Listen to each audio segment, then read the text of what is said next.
እናት በምትጸልይበት ጊዜ አባት በማይጸልይበት ጊዜ ልጆች ከመንፈሱ ይስማማሉ። የመተት አጋንንት እከሌን እከሊትን አዘሙታቸው ተብሎ ይላካል።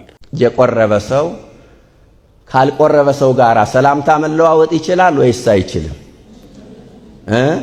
ሰላም ውድ ቤተሰቦቼ እንደምን አላችሁ? እግዚአብሔር አምላካችን ከሁላችን ጋር ይሁን። እኛን ያበረታሉ፣ ያነቃሉ፣ መንፈሳዊነታችንን ያሳድጋሉ ብዬ ያሰብኳቸውን ወሳኝና አስተማሪ ቪዲዮዎችን አዘጋጅቻለሁ። እስከ ፕሮግራሙ ፍጻሜ ድረስ አብራችሁን ቆዩ። ለዚህ ቤት ለዚህ ቻናል አዲስ የሆናችሁ ቻናሉን ሰብስክራይብ አድርጉ። ቪዲዮውን ላይክ እና ሼር እያደረጋችሁ ጀምሩ። ሐሳብ አስተያየቶቻችሁን፣ ጥያቄዎቻችሁን ጻፉ። በቀጥታ ወደ ዛሬው መርሃ ግብራችን እንሄዳለን። በጣም የሚገርማችሁ አጋንንትን ተዋርሰው ደፍተራ ሆነው መተት የሚመቱትና ለውቀት ብለው አብሾን አፍልሆን እጽዋቱን የሚወስዱ ሰዎች አብዛኞቹ ዘማዊና ሴሰኛ ናቸው። ለክፉም ይሁን ለበጎ ብለው የተዋረሱት አጋንንት ዘማዊ ነው የሚያደርጋቸው። ምክንያቱም የተዋረሱት ቅዱስ መንፈስ ሳይሆን እርኩስ መንፈስ ነውና የረከሰውን ስራ ያሰራቸዋል። ይሄ ብቻ አይደለም። በተለይ ለውቀት ለአብነት ተብለው ዕውቀት ጥበብ እንዲገለጥላቸው የሚጠቀሟቸው እጽ ዘማ ያደርጋቸዋል። ይህ የሚሆነው በእጽዋቶቹ ጠባይ ነው።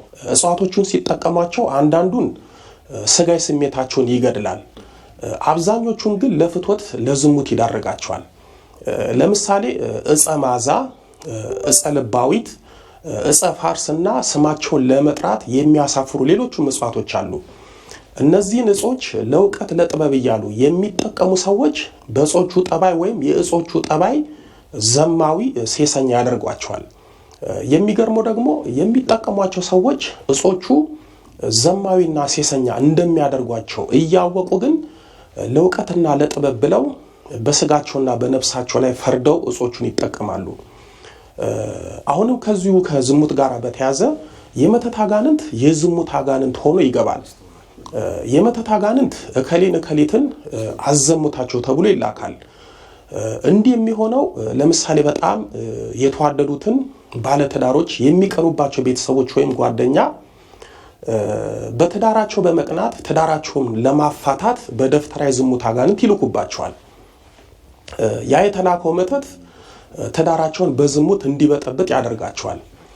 ልብ ካላችሁ አንዳንድ ባለትዳሮች በተለይ ባሎች ምን የመሰለች ሚስት እያለቻቸው ከቤት ሰራተኛቸው ጋር ይዘሙታሉ። ሴቶቹም ከዘበኞቻቸው ጋር ይዘሙታሉ። ይሄ የሚሆነው ባል ወይ የዝሙት አጋንንት አለበት አሊያም ትዳሩን እንዲፈታ የሚላክበት በመተት የገባ የዝሙት አጋንንት አለበት። ሚስትም እንደዛው። አንዳንዶቹ ደግሞ በራሳቸው በስጋ ፍላጎታቸው ከሰራተኛ ከዘበኛና ከሌሎችም ሰዎች ጋር ዝሙት ይፈጽማሉ። በትዳራቸው ላይ በመተት የገባ የዝሙት አጋንንት ካለ በዝሙት ያልከሰክሳቸዋል። በዚህ አጋጣሚ ወይን አምባ ማርያም በማጠምቅበት ጊዜ አንድ እህት በእህቷ ላይ ስለደረሰባት አሳዛኝ ነገር ልንገራችሁ። እህቷ ባለሀብትና በጣም ትልቅና የተንጣለለ ቤት አላት። ይቺ ልጅ በሰው ጥሩና ታማኝ ሰው ተብሎ ዘበኛ መጣላት። ዘበኛ ስል ስራውን እያቃለልኩ ሳይሆን አሁን የማውራው ስለ ዘበኛ ሳይሆን ስለ መተተኛ ዘበኛ ነው። ከገጠር የመጣው ዘበኛ የጥበቃ ስራውን መስራት ጀመረ። አንድ ዓመት ባልሞላ ጊዜ ውስጥ ይቺ ባለሀብት ለቤተሰቧ እንደምታገባ ነገረቻቸው። እነሱም እጅጉን ደስ አላቸው። ግን የምታገባው ዘበኛዋን እንደሆነ ነገረቻቸው። እነሱም ደነገጡ። አንዷ እህቷ በተለይ በድንጋጤ እስከ መታመም ደረሰች። ችግሩ እሷ ዘበኛ ማግባቱ አይደለም፣ ዘበኛ ሰው ነው። ግን አንድም የቤተሰብ አካል ሳታማክር ዘበኛዋም አንድ ዓመት እንኳን በዘበኝነት ሳይቆይ እሱን ለማግባት የተጣደፈችበት ሂደት በጣም ፈታኝ ነበረ። እሷም ማንንም አልሰማም ብላ ዘበኛዋን ድል ባለ ሰርግ አገባችው። ከዚህ በኋላ ነው የእሷ ፈተና የሚጀምረው። የቀድሞ ዘበኛዋ የአሁኑ ባሏ በጥቂት ጊዜ ውስጥ እሷን ከቤተሰቦቿ ጋር አራራቃት፣ ቤተሰቦቿንም እንዳታገኝ ያደረጋት። ከዛም ቀስ በቀስ ያላትን ሀብት ንብረትና ቤት በስሙ አዞረ፣ እሷንም ሀብቷንም ተቆጣጠረ። በመጨረሻም እሷ አእምሯን ታመመች። የአእምሮ መድኃኒት እየዋጠች የቤት ውስጥ እስረኛ ሆነች። ይህንን ችግር ያወቁት ቤተሰቦቿ ወይን አምባ ማርያም እያለው ባሏን እንዳጠምቃት ሲጠይቁት ቀሲስ ሄኖክ ጋር ሄዳ ጸበል አትጠመቅም የትም አትሄድም ብሎ ያደረገባት ሚስጥር እንዳይወጣ ከለከላት። የቀድሞ ዘበኛ ያሁኑ ባለቤቷ ከዘበኝነት ወደ ባልነት የተቀየረው በፍቅር ሳይሆን በመተት እንደሆነ ታወቀ። ግን ዛሬም ድረስ ከቤተሰቦቿና ከጸበል አርቋት ይኖራል። ይህ ሰው ዘበኛ ሆኖ ገብቶ ሀብት ንብረቷን አይቶ መተት አስመተተባት፣ ሀብት ንብረቷንም ወሰደባት፣ እሷንም በሽተኛ አደረጋት፣ ህይወቷንም አበላሸባት። ዛሬ እሷ ላይ በመተት የገባው አጋንንት ያሰቃያታል። ባል የተባለውም ያሰቃያታል። ቤተሰቦቿ ደግሞ እሷ ላይ በሆነው ነገር ይሰቃያሉ። የወለላይቱ እመቤት ልጆች መተት የማትፈልጉትና የማታስቡት ህይወት ውስጥ ይከታችኋል። የማትፈልጉት ህይወት ውስጥ መክተት ብቻ ሳይሆን የማትወጡበት ህይወት ውስጥም ይከታችኋል። የትላንት ዘበኛዋ የዛሬ ባሏ ግን እሷን በገዛ ቤቷ አስሯት በእሷ ላይ ሌላ ሴት ይዞ ከሌላ ሴት ወልዶ ገንዘቧን እየበተነ ህይወቷንም እያመነመን ይኖራል። እንደነገርኳችሁ መተት ሌላው ክፉና ገጽታው የራሳችሁን ማንነት አታችሁ የሰውን ማንነት ተዋርሳችሁ የማትፈልጉትና የነዛን ሰዎች ግብር መፈጸማችሁ ነው። የሚሆነው በዛ ክፉ መንፈስ ቁጥጥር ውስጥ ስትወድቁ ነው። በምቀኝነት በመተት አጋንንት የትዳር ዕድሏን የተነጠቀች ሴት አጋንንቱ መልካም የሆነውን የትዳር ሕይወቷን ስለነጠቃት በቀላሉ ለዝሙት ሕይወት ይዳርጋታል። የትዳር ዕድሉን በመተት የተነጠቀ ወንድ ለሱስና ለዝሙት ሕይወት ይዳረጋል። እዚህ ላይ ልብ ልትሉት የሚገባው በመተት የገባው አጋንንቱ የጨለማ ዓለም ገዢ ስለሆነ ሰዎችን የሚከታቸው የጨለማ ሕይወት ውስጥ ነው። ዝሙት፣ ሱስ፣ መጠጥ የጨለማ ሕይወት ነው። ዛሬ ስንቶቹ የት ይደርሳሉ፣ ለስንት ቁም ነገር ይበቃሉ የተባሉት በመተት አጋንንት ከሕይወት መንገዳቸው ተደናቅፈው ወድቀው በቀላሉ ለመውጣት ከማይችሉት ጉድጓድ ውስጥ ገብተው የኃጢአት ባህር ውስጥ ሰጥመው ለመውጣት አዳግቷቸው መከራና ፈተና ተጭኗቸው ይኖራሉ። የመተት አጋንንት ሌላው ክፋቱና ሴራው ሚስጥሩ እንዳይጋለጥ፣ ተንኮሉ እንዳይፍረጠረጥ የተመተተባቸው ሰዎች ቤተክርስቲያን ጸበልና ሀብተ ፈውስ የተሰጣቸው አባቶች ጋራ ድርሻ ያደርጋቸውም። እንዲሁም እንዲህ የምሆነው የማልፈልገውን ነገር የማደርገው እኔ ነኝ እንጂ ክፉ መንፈስ ነው ብለው ማሰብ አይችሉም። መንፈሱም አያሳስባቸውም። መተቱ ራሱንም በእነሱ ውስጥ ደብቆ አሸምቆ ይኖራል። የፈለገውንም ኃጢአትና ክፋት ሲያሰራቸው ይኖራል። ይህ አካሄድ አንደኛ አጋንንቱ እንዳይታወቅበት ጥሩ ሽፋን ይሆነዋል። ሁለተኛ ደግሞ ሰዎችን ለክፋት ዓላማው ለሟል ይጠቀመዋል።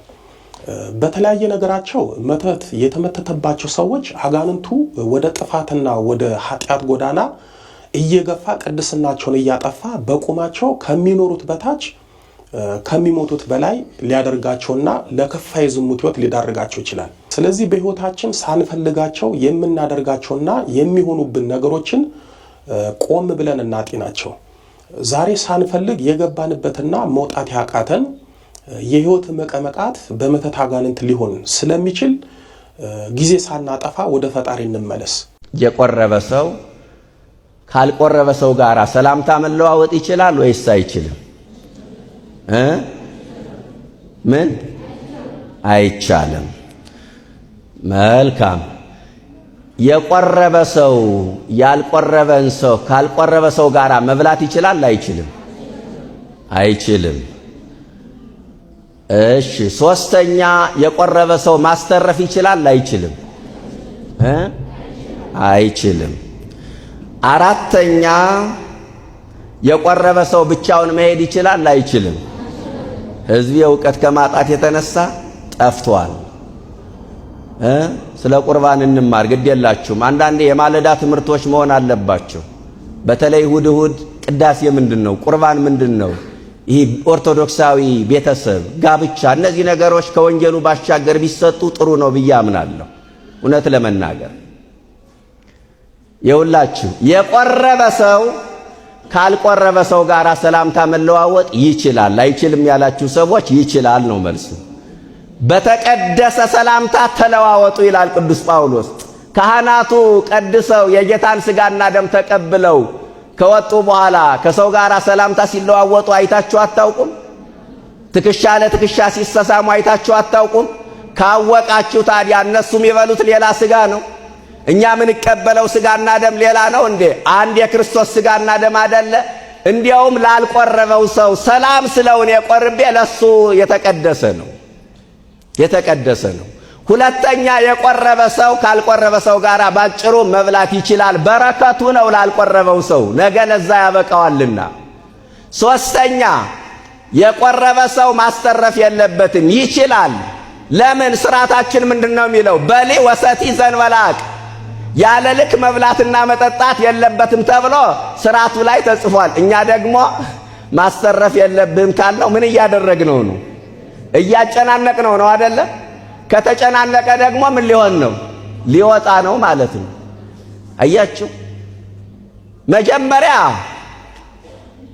በመጠኑ እንዳያስተርፍ አድርጎ መመገብ አንድ ነገር ነው።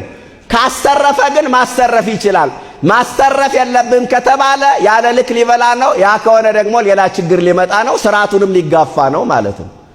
ሌላው የቆረበ ሰው ብቻውን አይሄድም። ለምን ሲባል ሰይጣን ያገኘዋል። ጉድ እኮ ነው። ስለዚህ ያልቆረበው የቆረበውን ይጠብቀዋል ማለት ነው። ያልቆረበው ምኑን ይጠብቀዋል? የቆረበውን ይጠብቀዋል።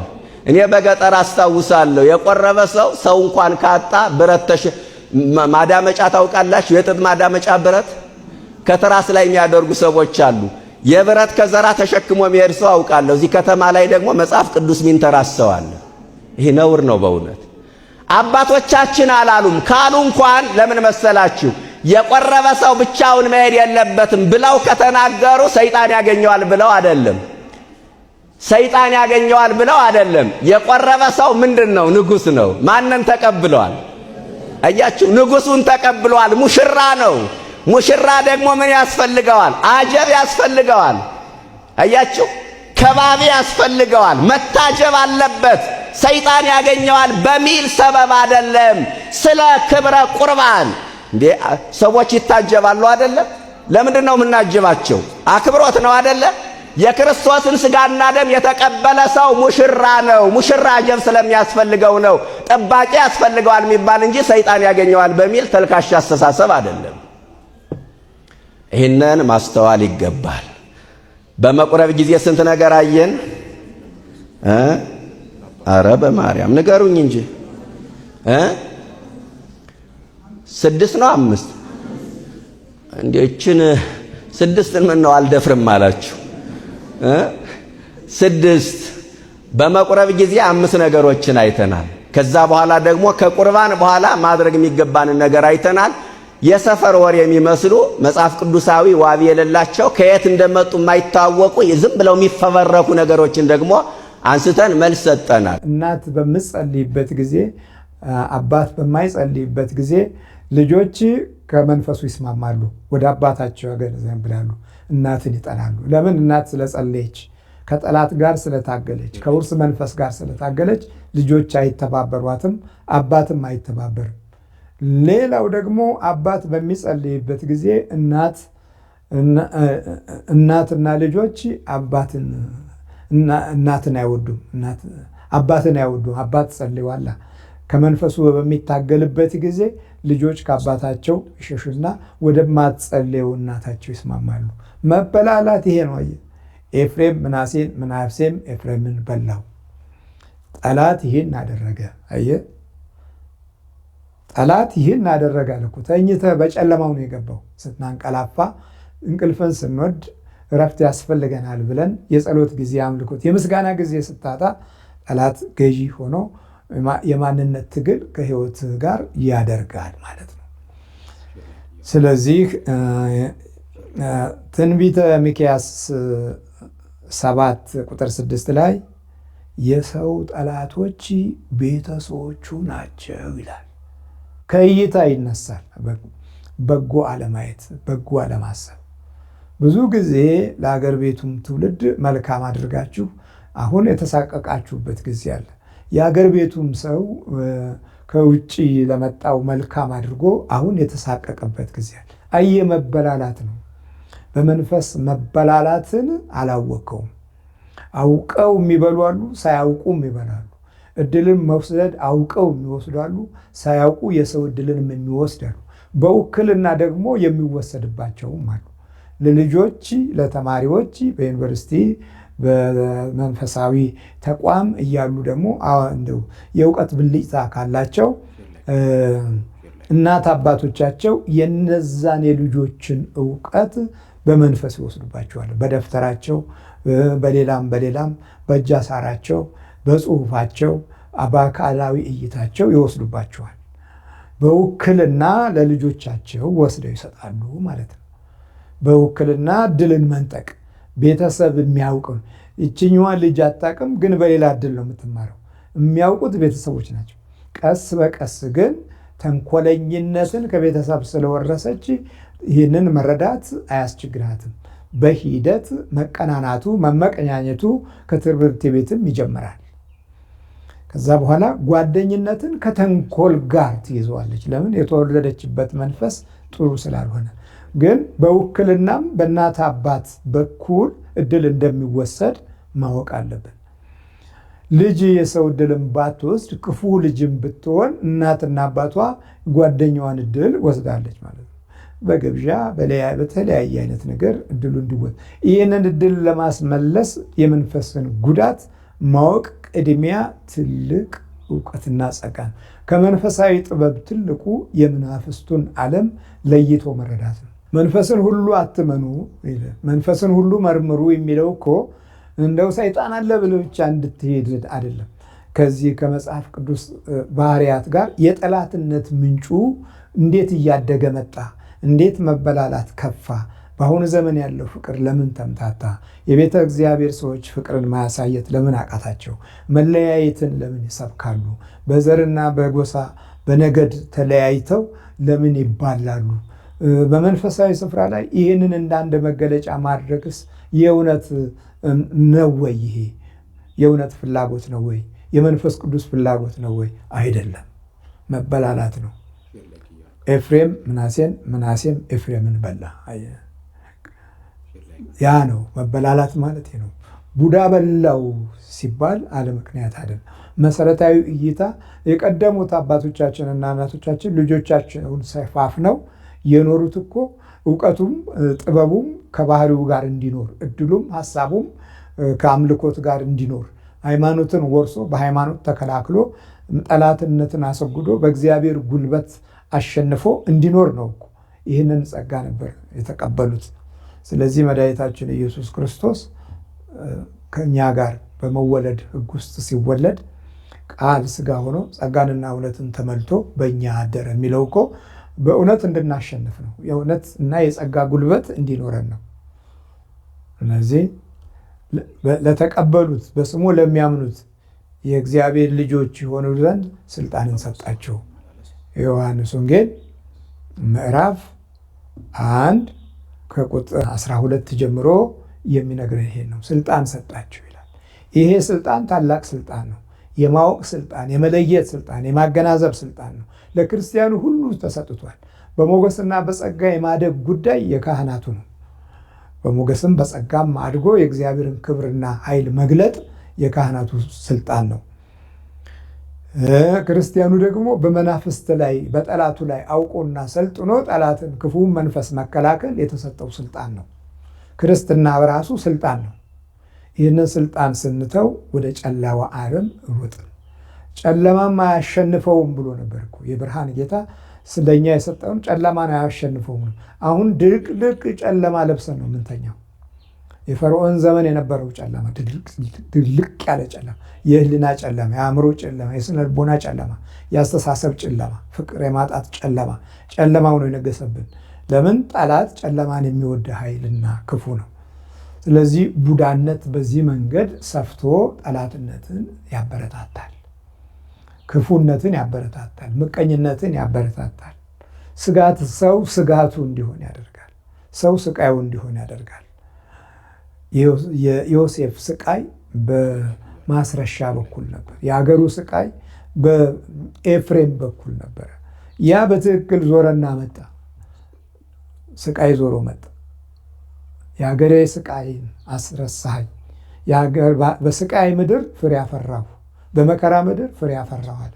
ልጆቹ እዚህ ቆይተው ተበላሉ፣ መከራ ገጠማቸው። ስቃይ መጠናቸው፣ አንድነታቸውን አጡ፣ ሰላም አጡ። ዛሬም አንድነታችንን ያጣነው ለዚህም ተበላልተናል። ምን አደከመ? ካህኑ ካህኑን በልቷል፣ አንዱ አንዱን በልቷል፣ ቤተሰብ ቤተሰቡን በልቷል። የሰው ጠላቱ ቤተሰቡ ይሆናል አለ። ህዝብ በህዝብ ላይ ይነሳል። ይህም የምጣር መጀመሪያ ነው አለ ማቴዎስ ወንጌል 24 ላይ። የምጣር መጀመሪያ ነው ሲባል እኮ ይሄ ነው፣ መበላላት ነው። ተበላለን። ሐሳባችን፣ ቋንቋችን የተበላሸ ነው። ንግግራችን፣ ድምፃችን የተበላሸ ነው። አንድ ገማሊያ የሚባል የኦሪት ምሁር አለ እና አንድን ሙያተኛ በጣም ሙያተኛ የነደደ ሙያተኛ እባክህን በጣም የዓለም ጣፋጭ የምትለው ምግብ ስራና ስጠኝ አለው። ምላስ ሰጥተው አለ።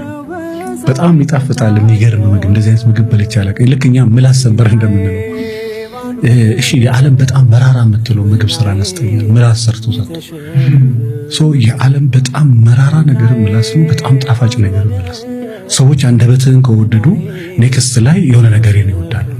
ምላስ ንግግርህን ካልወደዱ ግን ውስጥ ያና ሊጣፍጥ ይችላል። ሴትም እኮ መጀመሪያ ይሄ ዘፈርስት ኢምፕሬሽን የሚባለው የመጀመሪያ፣ ከዛ በኋላ ቃላቶች፣ ከዛ በኋላ ነው ወደ ስራ እና በቃላት አለመግባባቶች አሉ። በጣም ደግሞ የሚሰብርህ ቃል ነው፣ የሚጠግንህም ቃል ነው።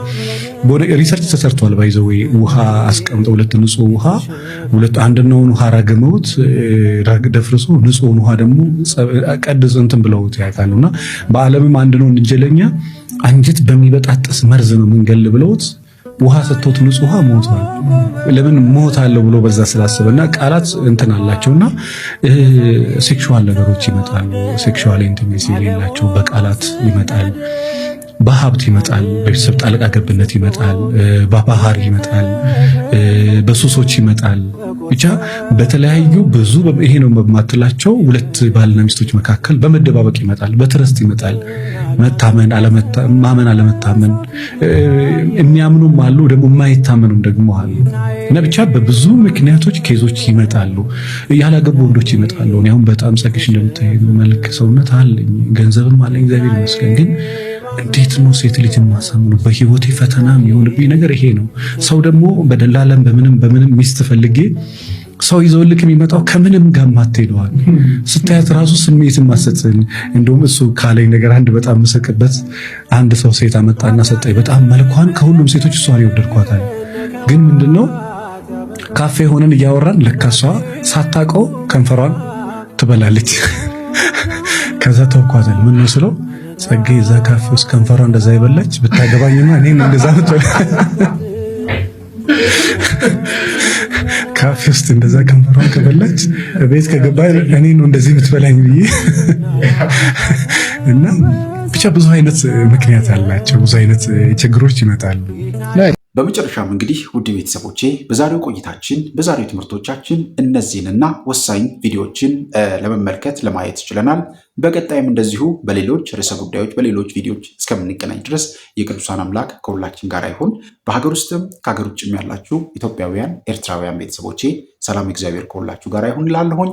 በተደጋጋሚ እንደምናገረው ቃለ እግዚአብሔር ወንጌል መስማት ብቻ ሳይሆን በተግባርም ልንኖረው ይገባልና ሁላችንም ይህንን መሰረት ልንይዝ ይገባል። እርስ በርስ መተጋገዙ፣ በጸሎት አንዱ አንዱን ማሰቡን ይህንን ሁላችንም ማድረግ የሚገባንና ወሳኝ ጉዳይ ነውና እግዚአብሔር አምላካችን ከሁላችን ጋር ይሁን እላለሁኝ። እንበርታ፣ እንጠንክር። ይህንን ትምህርት ለወዳጅ ለጓደኛ፣ ለቤተሰብ ሼር ማድረጋችሁን አትርሱ። ይህ ቻናል ለወደፊት በጣም ብዙ ነገር የምንሰራበት፣ ብዙ ሰዎች የሚለውጡበት፣ ብዙ ነገር የምንሰራበት ነውና ሁላችሁም ይህንን ቻናል ከፍ ወዳለ ደረጃ እንሄድ፣ ብዙ ሰዎች ጋር እንዲደርስ እናድርግ እላለሁኝ። እግዚአብሔር አምላካችን በያለንበት ይጠብቀን፣ ሰላሙን ይላክልን፣ ሀገራችንን ኢትዮጵያን ሰላም ያደርግልን። ይቆየን። አሜን።